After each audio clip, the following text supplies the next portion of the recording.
warahmatullahi wabarakatuh. Perkenalkan, nama saya Nirmala Lestari dengan NIM 1904010073 dari Prodi Ekonomi Syariah, Fakultas Ekonomi dan Bisnis Islam. Di sini saya akan membahas dua hubungan kerjasama internasional, yaitu hubungan bilateral dan multilateral. Pertama-tama, pengertian dari hubungan bilateral.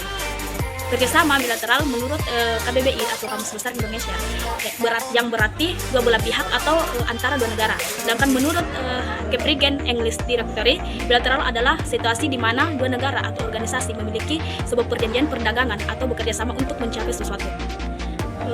Pengertian bilateral dalam Pengantar Ilmu Hubungan Internasional 2005 karya Anak Agung Banyu, Prawita dan Yayan Muhammad Yani mengatakan bahwa hubungan bilateral adalah keadaan yang menggambarkan hubungan timbal balik antara kedua belah pihak yang terlibat, dan aktor utama dalam pelaksanaan hubungan bilateral itu adalah negara.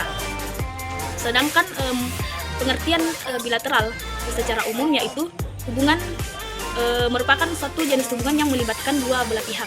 Hubungan bilateral ini biasanya digunakan sebagai sambutan dalam hubungan yang melibatkan hanya dua negara secara khusus, hubungan politik, ekonomi, serta budaya di antara dua negara. Sebagian besar hubungan internasional dilakukan dengan cara bilateral. Sebagai contoh perjanjiannya yaitu politik, ekonomi, pertukaran penumpang, serta kunjungan antar negara. Alternatif dari sebuah hubungan bilateral ini ialah hubungan multilateral yang melibatkan banyak negara, serta hubungan unilateral saat suatu negara berlaku semuanya sendiri alias prevailing. Yang kedua, pengertian hubungan kerjasama multilateral. Menurut KBBI atau Kamus Besar Bahasa Indonesia, multilateral artinya melibatkan atau mengikutsertakan lebih dari dua bangsa, pihak, dan sebagainya. Menurut Keprigen English Directory, multilateral berarti kegiatan yang melibatkan lebih dari dua kelompok atau negara kerjasama. Bentuk ini diistilah dalam hubungan internasional dengan kerjasama antara beberapa negara. Dengan sebagian besar organisasi internasional, misalnya seperti PBB, WTO, yang bersifat multilateral. Pendukung utama multilateral secara tradisional merupakan negara-negara yang memiliki kekuatan menengah seperti Kanada dan negara-negara Nordik lainnya. Selanjutnya kita akan membahas tujuan dari kerjasama bilateral dan multilateral.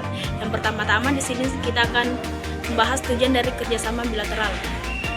Ada begitu banyak sekali tujuan kerjasama bilateral, dan tujuan tersebut disesuaikan dengan kepentingan kedua negara yang menjalin kerjasama.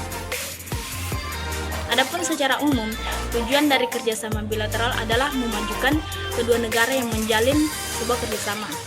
Namun, tujuan tersebut bisa dijabarkan kembali ke uraian yang lebih rinci. Adapun beberapa tujuan dari kerjasama bilateral antara lain sebagai berikut, yaitu yang pertama, untuk memasarkan produk-produk negara ke negara lain. Yang kedua, untuk mendapatkan bahan kebutuhan yang diperlukan apabila negara sendiri tidak diproduksi. Yang ketiga, untuk memperoleh investor untuk kemajuan perekonomian suatu negara. Yang keempat, untuk memperoleh ilmu militer yang lebih maju.